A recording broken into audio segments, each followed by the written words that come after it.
નમસ્કાર ખેડૂત મિત્રો, આજે આપણે આવી ગયા છીએ ગાંગડા ગામમાં, જ્યાં અત્યારે લાઈવ પ્લોટ ઉપર આપણે ગુરુદત્ત કેમેન્ટેકનું જે પ્રોમ આવે છે તે અત્યારે મગફળી ઊભી છે, તો આપણે એમાં લાઈવ ડેમો જોશું કે પ્રોમ વાપરેલું છે એમાં અને એની અવેજીમાં બીજું 12-32-6 વાપરેલું છે. તો બેમાં ડિફરન્સ કેવો જોવા મળ્યો તે આપણી સાથે ખેડૂત મિત્રો હાજર જ છે, તો એને જ પૂછીએ.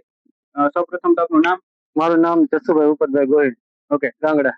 અને તમે એક સાઈડ આ જે મગફળી દેખાય છે એમાં 12-32-6 વાપરેલું છે, એકમાં બરોબર? 6. અને એકમાં ગુરુદત્ત કેમેન્ટેકનું પ્રોમ વાપરેલું. તમને બંનેમાં શું રિઝલ્ટ જોવા મળ્યો અત્યારે લાઈવ પ્લોટ ઉપર? રિઝલ્ટ તો મને પેલા રામજીભાઈ મને પરાણે થયેલી આપી. ઓકે, એટલે કોઈ એવો વિશ્વાસ નતો આવતો કે આમાં આ ખાતર નાખ્યું તો આનું રિઝલ્ટ મળશે. એટલે પછી રામજીભાઈ જે ફ્રીમાં મને ડેમો તરીકે આપી, એટલે મેં છે ને ખરાબ જમીનમાં જ એનો ઉપયોગ કર્યો. બરોબર. અને સારી જમીનમાં 12-32-6 કર્યું. ઓકે, તો વધારે અત્યારે એવું પડે, ખરાબ જમીનમાં જે ખાતર નાખ્યું એમાં જો આ છે અત્યારે જે હાથમાં છોડ બતાવો તમે એમાં પ્રોમ વાપરેલું, બરોબર? હા, એનો ગ્રોથ છે.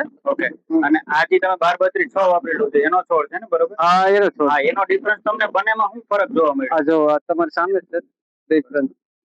અત્યારે ટૂંકમાં આમાં જે દોડવા ભરાવદાર અને વધુ સંખ્યામાં 12-32-6 વાપરેલું છે એમાં નહીવત અથવા તો ઝીણા ડોડો જોવા ગ્રોથ અને પાનનો ગ્રોથમાં પણ ફેર પડ્યો છે કે જો આમાં આટલો ગ્રોથ છે ને આમાં આટલો ગ્રોથ છે, અને આ આખો ઓલું છે ને સામે છે આપણે બધાની સામે. ઓલામાં ગ્રીનરી વધારે છે, આમાં નહીવત છે, બરોબર? અને છોડ અત્યારે ઉભો છે લાઈવ પ્લોટમાં, આપણે ડિફરન્સ જોઈ શકીએ છીએ. આખો પડી ગયો જો અહીંયા. રેતાળ જમીન છે, ભૂરી જમીન, ઢોરાવાળી. નબળી જમીનમાં એપ્લાય કર્યું તો છતાં એનું રિઝલ્ટ 12-32-6 કરતા તમને સારું જોવા મળે, બરોબર ને? તો તમે બીજા ખેડૂતોને ભલામણ કરશો ડીએપી ની અવેજીમાં પ્રોમ વાપરવું જોઈએ? 100%. ઓકે, ધન્યવાદ.